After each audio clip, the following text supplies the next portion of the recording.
إن الحمد لله نحمده ونستعينه ونستغفره ونعوذ بالله من شرور أنفسنا ومن سيئات أعمالنا من يهده الله فلا مضل له ومن يضلله فلا هادي له ونشهد أن لا إله إلا الله وحده لا شريك له ونشهد أن محمدا عبده ورسوله أما بعد أعوذ بالله من الشيطان الرجيم بفضل بسم الله الرحمن الرحيم قل إن صلاتي ونسكي ومحياي ومماتي لله رب العالمين صدق الله العليم. கண்ணியத்திற்குரிய அல்லாஹ்வின் நல்லடியார்களே, சகோதரர்களே, நபிகள் நாயகம் ஸல்லல்லாஹு அலைஹி வஸல்லம் அவர்களிடத்தில் சஹாபாக்கள் கேட்கிறாங்க, அல்லாஹ்வுடைய தூதரே, குர்பானி கொடுப்பதினால் நமக்கு என்ன பயன் இருக்கிறது என்பதாக கேட்கிறாங்க. குர்பானி கொடுக்கிறதுனால என்ன பயன் இருக்குது என்பதாக கேட்டாங்க.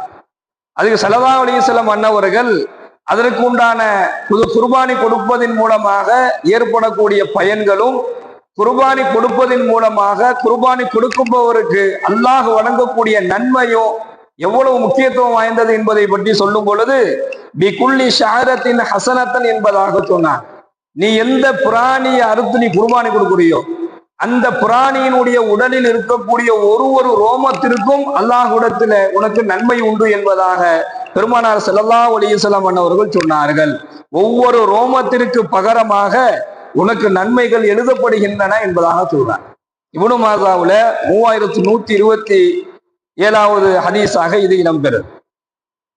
அப்போ ஸல்லல்லாஹு அலைஹி வஸல்லம் அவர்கள் சஹாபாக்களிடத்துல இந்த ரெண்டு சிறப்புகளை மிக தெளிவாக சொல்றாங்க. குர்பானி கொடுப்பதனால என்ன பயன் இருக்குது என்பதாக கேட்கும் பொழுது, அந்த எந்த பிராணியை நீங்க கொடுக்குறீங்களோ அந்த பிராணியில எவ்வளவு ரோமங்கள் இருக்குதோ, ஒரு ஆடை நம்ம எடுத்துக்கிட்டோம்னா அதிகமாக செம்மறி ஆடு தான் என்ன செய்வோம், குர்பானிக்கு நம்ம கொடுப்போம். அப்ப அந்த செம்மறி ஆட்டுல எவ்வளவு முடி இருக்குது, அந்த ஆட்டினுடைய ரோமங்கள் அது உடல் முழுவதும் எவ்வளவு அடைய வளர்ந்து இருக்குமோ அந்த குர்பானி கொடுப்பவருடைய அவ்வளவு பாவத்தை யாரு குர்பானி கொடுக்கிறாரோ அவருக்கு அல்லாஹ் உடனடியாக மன்னிப்பா வழங்குறான். அடுத்து ஸல்லல்லாஹு அலைஹி வஸல்லம் அவங்க சொல்றாங்க, நீ எந்த பிராணியை நீங்க இங்க அறுக்கிறீங்களோ, அல்லாஹ்விற்காக வேண்டி எந்த பிராணியை நீங்க அறுத்து குர்பானி கொடுக்கிறீங்களோ அந்த பிராணி நாளை மறுமை நாளையில 2 கொம்புகளோடு உங்களுக்கு முன்னால் வரும். 2 கொம்புகளோடு உங்களுக்கு முன்னால் நீங்கள் அறுத்த, நீங்க குர்பானி கொடுத்த அந்த பிராணி நாளை மறுமையில உங்கள்கிட்ட வரும். மறுமையில உங்களுக்காக வேண்டி யார் குர்பானி கொடுத்தாரோ அவருக்காக வேண்டி அல்லாஹ்விடத்தில் அது சாட்சி பகரும் என்பதாக இந்த 2 சிறப்புகளை பெருமானார் ஸல்லல்லாஹு அலைஹி வஸல்லம் அவர்கள் சொல்லி காண்பிக்கின்றார்கள். அப்போ குர்பானியினுடைய அமல் இருக்குது, அது ஆக உயர்வானது சகோதரர். குர்பானியினுடைய அமல் ரொம்ப உயர்வானது. யாருக்கு அல்லாஹ் கொடுக்கக்கூடிய பாக்கியம் கொடுத்திருக்கிறானோ அதை அவர் அருக்குடையாக நினைத்து அதை அவர் கொடுத்துடணும். யாருக்கு கொடுக்க முடியாத ஒரு நிலையை அல்லாஹ் உருவாக்கி இருக்கின்றானோ அவர் அல்லாஹ்ட்ட அதை கேட்கணும், யா அல்லாஹ் நானும் செலவு பண்ணி நான் குர்பானி கொடுக்கணும், குர்பானி கொடுக்கக்கூடிய அளவிற்கு என்னுடைய வருமானத்தையும் வசதி வாய்ப்பையும் எனக்கு அதிகப்படுத்தி கொடு என்பதாக கேட்கணும். யாருக்கு அல்லாஹ் அந்த வாய்ப்பை கொடுத்திருக்கிறானோ அவர் அல்லாஹ்விடத்துல நன்றி செலுத்தக்கூடியவராக இருக்கணும். அல்லாஹ் இப்படிப்பட்ட ஒரு சுன்னத்தான இப்ராஹிம் நபியினுடைய தியாகத்தை வெளிப்படுத்தக்கூடிய ஒரு சுன்னத்தான ஒரு அமலை செய்யக்கூடிய ஒரு நல்ல வாய்ப்பை அல்லாஹ் கொடுத்திருக்கிறான். அதை சந்தோஷமாக அந்த குர்பானியை நம்ம நிறைவேற்றணும். ஸல்லல்லாஹு அலைஹி வஸல்லம் அவங்க சொல்றாங்க, குர்பானி கொடுப்பவர் மகிழ்ச்சியோடு குர்பானி கொடுக்க வேண்டும் என்பதாக சொல்றாங்க. குர்பானி யார் கொடுக்குறாங்களோ அவங்க என்ன செய்யணும், ரொம்ப மகிழ்ச்சியோடு அந்த குர்பானியை அவர் நிறைவேற்றணும். என்ன செய்யறது, நம்ம குர்பானி கொடுக்கணும்னு சொல்லி சொல்றாங்க, குர்பானி கொடுக்கணும்னு சொல்லி சொல்றாங்க, நாம குர்பானி கொடுக்கலன்னா நம்மள ஒரு மாதிரியா பேச ஆரம்பிச்சிருவாங்க. இந்த காரணத்திற்காக வேண்டி ஒருத்தர் குர்பானி கொடுக்கிறாரு.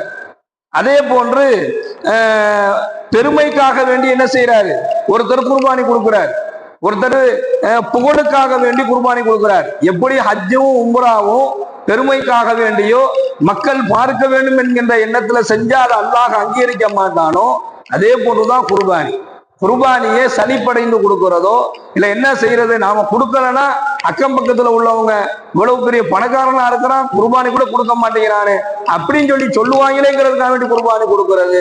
அல்லது என்னைய பார்த்தியா நான் வருஷம் பாரு 5 ஆடை இருக்கிறேன் 10 ஆடை இருக்கிறேன் அப்படின்ற ஒரு பெருமையை காட்டுவதற்காக அந்த குர்பானியை ஒருத்தர் நிறைவேற்றுறது இருக்குது. இது அல்லாஹ்விடத்துல அங்கீகரிக்கப்படாது, கொடுக்கவும் கூடாது. ஸல்லல்லாஹு அலைஹி வஸல்லம் அன்னவர்கள் ஒரு விஷயத்தை நமக்கு சொல்லி தராங்க. அதாவது நீங்கள் குர்பானியை மகிழ்ச்சியோடு கொடுங்க, அல்லாஹ்விற்காக வேண்டி கொடுங்க. அதை நீங்கள் மனம் வந்து சந்தோஷத்தோடு, அதுல எவ்வளவு செலவானாலும் பரவாயில்ல, அதை மனமகிழ்வோடு சந்தோஷத்தோடு நீங்க குர்பானி கொடுங்க. என்ன காரணம்? மகிழ்ச்சியோடு ஒருத்தர் குர்பானி கொடுத்தாருன்னா, முழு திருப்தியோடு ஒருத்தர் குர்பானி கொடுத்தாருன்னா அவருக்கு அல்லாஹ் என்ன வழங்குவான் என்பதை பற்றி அல்லாஹ்வுடைய தூதர் சொல்லுறாங்க.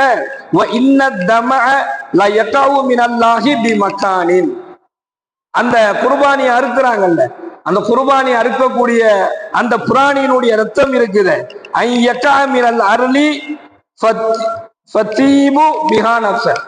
அந்த குர்பானி அறுக்கக்கூடிய அந்த பிராணியினுடைய அந்த ரத்தம் அந்த பூமியை வந்து அடைவதற்கு முன்னால், கத்தியை வச்சு அறுத்துட்டோம், அந்த ரத்தம் அந்த மண்ணில படுவதற்கு முன்னால் அல்லாஹ்விடத்துல அந்த அமல் அங்கீகாரம் பெறக்கூடிய ஒரு அமலாக அந்த இபாதத்து மாறிடுது. அல்லாஹ் அவருடைய பாவங்களை மன்னிக்கிறான். எவ்வளவு வேகமா அந்த ரத்தம் அந்த மண்ணுல தெரிச்சுக்கிட்டு வந்து விழுகுதோ அவ்வளவு வேகமாக அந்த அமல் அல்லாஹ்விடத்துல அங்கீகாரம் பெற்றது.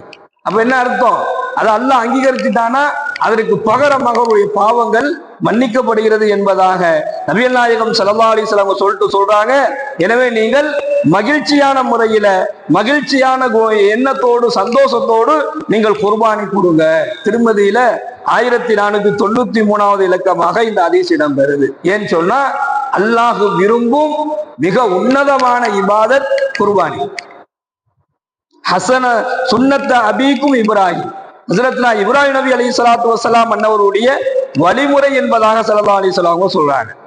அடுத்து சொல்றாங்க, ஒருத்தர்கிட்ட வசதி இருக்குது, நல்ல வருமானம் வருது, நல்ல வசதி இருக்குது, வசதி வாய்ப்புகள் இருந்தும் வருமானம் இருந்தும் எவர் ஒருவர் குர்பானி கொடுக்கலையோ அவரை கடுமையாக அல்லாஹ்வுடைய தூதர் எச்சரிக்கிறாங்க. எந்த அளவுக்கு அப்படின்னு சொன்னா, உன்னிடத்துல வசதி வாய்ப்பு இருந்து நீ குர்பானியை கொடுக்கல அப்படின்னு சொன்னா, யார் வசதி வாய்ப்பன் பெற்றிருந்து குர்பானி கொடுக்கலையோ அவர் ஈதுல் அல்ஹா அந்த தொழுகைக்காக வேண்டி வரக்கூடிய அந்த திடலுக்கு அவர் வர வேண்டாம் என்பதாக நபிகள் நாயகம் ஸல்லல்லாஹு அலைஹி வஸல்லம் அவர்கள் கடுமையாக எச்சரிக்கக்கூடிய ஹதீஸையும் நம்ம அஹ்மது என்கின்ற கிதாபுல நம்ம பார்க்கிறோம். வசதி வாய்ப்பு இருந்தும் யாரு குர்பானி கொடுக்குறையோ நீ தொழுகைக்கே வராத அப்படின்னு சொல்லி சொல்றாங்க.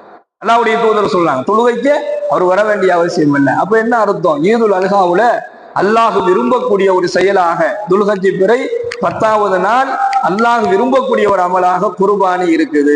யாருக்கு அல்லாஹ் குர்பானி கொடுக்கக்கூடிய நசீபை வழங்கியிருக்கிறானோ அவர்கள் சந்தோஷமாக அந்த குர்பானியை நிறைவேற்றுவதை அல்லாஹ்வுடைய தூதர் ஸல்லல்லாஹு அலைஹி வஸல்லம் அவர்கள் வலியுறுத்தி சொல்றாங்க. சுப்ஹானல்லாஹி வபிஹம்திஹி சுப்ஹானக அல்லாஹும்ம வபிஹம்திக வனஷ்ஹது அல்லா இலாஹா இல்லா அன்த வனஸ்தக்ஃபிருக வனதூபு இலைக். சுப்ஹான ரப்பிக ரப்பில் இஸ்ஸத்தி அம்மா யசிஃபூன் வஸலாமுன் அலல் முர்ஸலீன்.